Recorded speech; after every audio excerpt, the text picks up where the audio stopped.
Hello guys, welcome back to my YouTube channel. അങ്ങനെ നമ്മുടെ last stitch പഠിക്കാൻ പോവാണ്. ട്രിപ്പിൾ ക്രോഷേ ആണ് കേട്ടോ.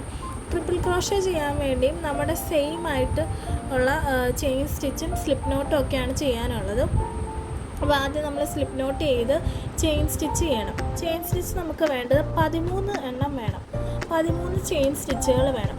അത് കഴിഞ്ഞ് പിന്നെ ചെയ്യാനുള്ളത് നമ്മൾ ഡബിൾ ക്രോഷേ ചെയ്ത പോലെ തന്നെയാണ് യാൺ ഓവർ ചെയ്തിട്ടാണ് ഇൻസേർട്ട് ചെയ്യുന്നത്. അതിനായിട്ട് നമ്മൾ നമ്മുടെ 4 സ്റ്റിച്ചുകൾ വിട്ട് 5ാമത്തെ സ്റ്റിച്ചിലേക്കാണ് ഇൻസേർട്ട് ചെയ്യേണ്ടത്. അപ്പോൾ അതിന് മുന്നേ നമുക്ക് എണ്ണി നോക്കുമ്പോൾ അറിയാം കേട്ടോ. അതിന് മുന്നേ നമ്മൾ യാൺ ഓവർ ചെയ്യണം. ഡബിൾ ക്രോഷയ്ക്ക് ഒരു തവണ യാൺ ഓവർ ചെയ്തെങ്കിൽ ട്രിപ്പിൾ ക്രോഷയ്ക്ക് നമ്മൾ 2 തവണ യാൺ ഓവർ ചെയ്യണം. നമുക്ക് ആ വീഡിയോ കാണുമ്പോൾ അറിയാം. 2 തവണ യാൺ ഓവർ ചെയ്തതിന് ശേഷമാണ് നമ്മൾ 5th സ്റ്റിച്ചിലേക്ക് ഇൻസേർട്ട് ചെയ്യേണ്ടത്. എന്നിട്ട് ഇൻസേർട്ട് ചെയ്ത് കഴിഞ്ഞ് നമ്മൾ ഒന്ന് യാൺ ഓവർ ചെയ്ത് ഫസ്റ്റ് ലൂപ്പിലൂടെ വലിച്ചെടുക്കുക. അതിന് ശേഷം ചെയ്യേണ്ടത് ഇനി അപ്പോൾ നമുക്ക് 4 ലൂപ്പുകൾ നമ്മുടെ ഹുക്കിൽ കാണാൻ പറ്റും. നമ്മൾ ഇനി നമ്മുടെ വർക്കിംഗ് യാണിന്ന് ഒരു തവണ യാൺ ഓവർ ചെയ്ത് നമ്മുടെ ആദ്യത്തെ 2 സ്റ്റിച്ചിനുള്ളിലൂടെ മാത്രം എടുക്കുക.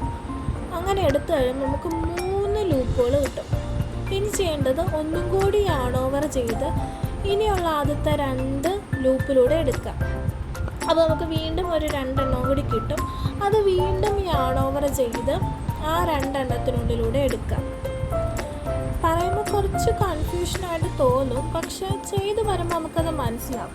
2 എണ്ണം വെച്ച് ആദ്യത്തെ ഒന്നിൽ മാത്രമാണ് ഒരു ലൂപ്പിലൂടെ കയറ്റുക. പിന്നെ എല്ലാം 2 എണ്ണം വെച്ചാണ് ചെയ്യുന്നത്.